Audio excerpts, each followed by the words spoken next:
When the season of the Malignant arrived, it was met with fanfare and then crickets. With the Diablo 4 community in uproar, Blizzard scrambled to have 2 fireside chats later, and here we are with Diablo 4 Season 2, Season of Blood. As a disclaimer, I am still leveling through and exploring the changes, but I wanted to take a moment to provide my first impression overview of the Season of Blood. Overall, the season is off to an incredibly strong start from the perspective of quality of life fixes and changes. Classes feel powerful again. Dungeons don't come off as a total snooze fest, and the world feels alive and dangerous again. Admittedly, to me, the seasonal story felt rather short and fell a little flat. After chasing some vampire lieutenants, you confront the big bad evil guy using your newly found Van Helsing-inspired powers. And after you defeat Lord Zir, the world is your bloody oyster. Unlike Season 1, the vampiric powers feel impactful and fun. They add a new twist to your builds and provide fun new ways to interact, scale, and complement your aspect powers. The changes to inventory management are noticeable here too, where the only items going into your main bag are the packed items for the season. Everything else gets sorted appropriately. And while I'm speaking of inventory, can we finally get a hallelujah for the new gem management system?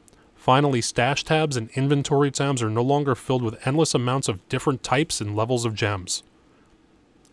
Anyway, the season brought a new outdoor event by the name of Blood Tides, and the win here is serious. Collections for keys and Kool-Aid bottles of blood tokens persist through the rotating event. Each refresh brings a new Tree of Whisper quest series, and the blood chalices to summon vampires is engaging and thoughtful. Unlike Helltides from launch in Season 1, Blood Harvest respects your time as a player and rewards you as such. In town, there is a bounty board that provides a miniature progression track to further reward your time by providing new gear, vampiric powers for your build, and the like. This is by far the season's strongest draw for the player. I also mentioned respecting players' time, and Diablo 4 has made all the right overtures to do that. Nightmare dungeons, the experience grind from 1 to 50, the monster density, and the additional waypoint unlock at seasonal start all point to the direction of we're listening. As an older millennial, it's refreshing to be able to hop into a session, target farm what I want, have a clear focus, get my loot, and go. Season 2 does not feel like running on the hamster wheel for the sake of it. While I'm only on World Tier 3, it may change when I move into the mid-70s or World Tier 4. However, the addition of new bosses such as Duriel and Varshan provide some gamification to reward the grind. I also want to give an honorable mention to the positives, such as the mount rework. While mounts will always be tricky in an ARPG top-down perspective, the rework is pleasant and the frustration factor has certainly been cut. The only real gripe I have so far is the additional filler of loot. While legendaries drop more frequently, and monster density does impact, the amount of meaningless loot that has to be filtered through is frustrating.